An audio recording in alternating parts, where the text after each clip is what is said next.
Humans are naturally curious, and here in Canada, exploration is an important part of our national identity. Park bagger Marlis Butcher is an environmental conservationist, writer, and photographer with a goal to visit all of Canada's national parks. I've been to 43 of the 47 parks. Marlis has fallen off mountainsides, been stalked by cougars, and has left behind trails of her own blood. I mean, you do everything, you prepare yourself, you train yourself, you learn. Obviously, you can't prepare for everything.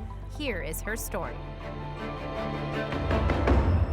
About 10 years ago, I discovered that I'd seen more than half the parks.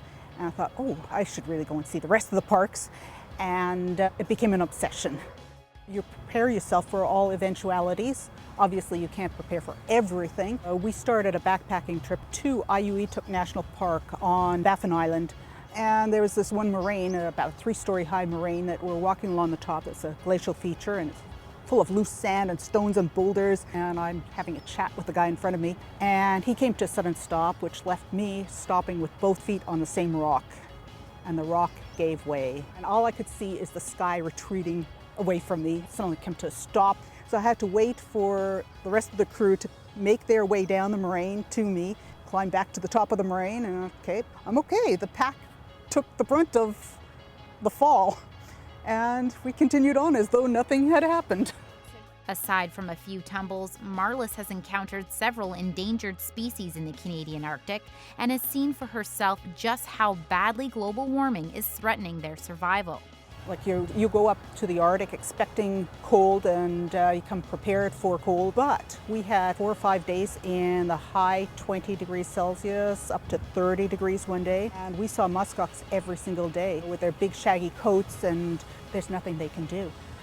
We saw wolves going crazy with mosquitoes, and they couldn't get into the water because the water was so full of silt and soil that the permafrost was defrosting and dropping into the river, and it's really unfortunate to see that.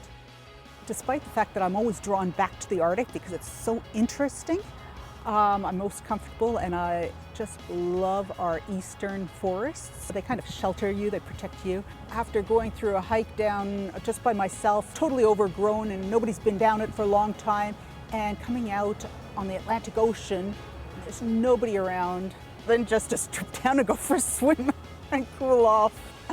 That's got to be one of the best things, best experiences.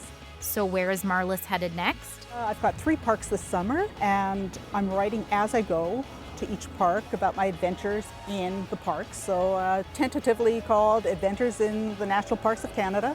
What is it like to paddle down down to the other end of the lake and get stuck in a storm? What is it like to go mountain biking in one of the parks? What is it like to go backpacking and carry 60 pounds on your back?